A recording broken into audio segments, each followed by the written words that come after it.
আল্লাহ রাব্বুল আলামিনের সাহায্য আমাদের দরকার আছে না নেই?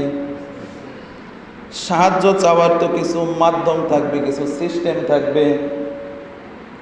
আপনি যদি কোনো মেম্বারের কাছে গিয়ে সাহায্য চান, তাহলে আগে ওই মেম্বারকে আপনার পামপট্টি দেওয়া লাগবে কিনা? লাগবে না? একজন চেয়ারম্যানের কাছে আপনি যখন কিছু চাইতে যাবেন, আসাফ চেয়ারম্যান যতই খারাপ হোক, যখন আপনি তার কাছে কিছু চাইতে যাবেন তখন তার মিথ্যা বলে হলেও পামপট্টি দেবেন, তাই কিনা?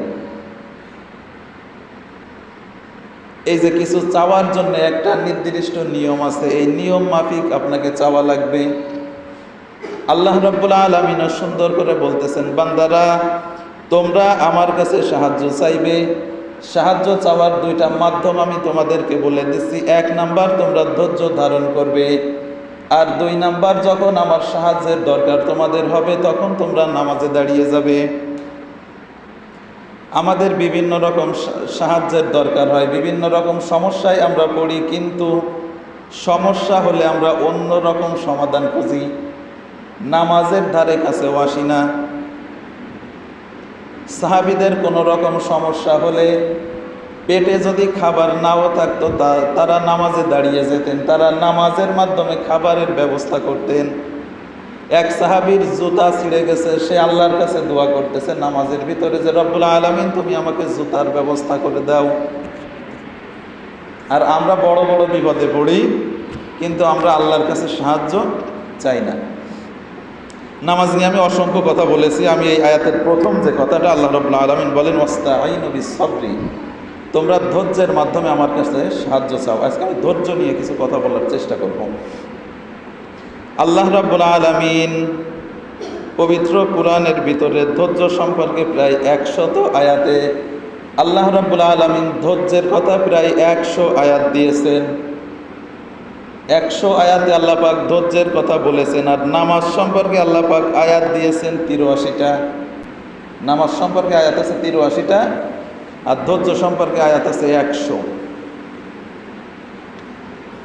আল্লাহ রাব্বুল আলামিন সুন্দর করে সূরাতুল বাকারার 153 নম্বর আয়াতে বলেন, ইয়া আইয়ুহাল্লাযীনা আমানুস্তাঈনু বিস-সাবরি ওয়াস-সালাহ ইন্নাল্লাহা মা'আস-সাবিরিন। আল্লাহ রাব্বুল আলামিন বলেন, ইয়া আইয়ুহাল্লাযীনা আমানু, হে ঈমানদারগণ, তোমরা আমার কাছে ধৈর্য এবং নামাজের মাধ্যমে সাহায্য প্রার্থনা করো। ইন্নাল্লাহা মা'আস-সাবিরিন, অবশ্যই আমি ধৈর্যশীলদের সাথে আছি।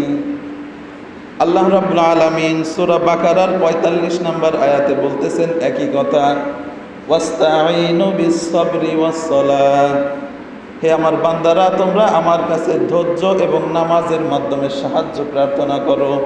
এই আয়াতে আল্লাহ রাব্বুল আলামিন বলতেছেন, হে ঈমানদারগণ, তোমরা আমার কাছে ধৈর্য এবং নামাজের মাধ্যমে সাহায্য প্রার্থনা করো, নিশ্চয়ই আমি ধৈর্যশীলদের সাথে আছি।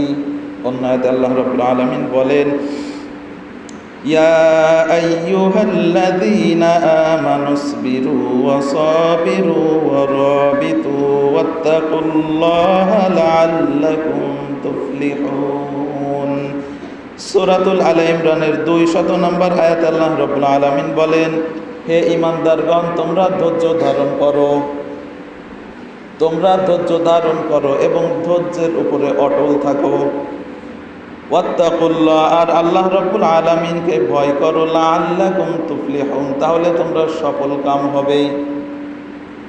অন্যতে আল্লাহ রাব্বুল আলামিন বলেন, ওয়াসবিরু ইন্নাল্লাহা মা'আস-সাবিরিন। আল্লাহ রাব্বুল আলামিন বলেন, তোমরা ধৈর্য ধারণ করো, অবশ্যই আমি ধৈর্যশীলদের সাথে আছি।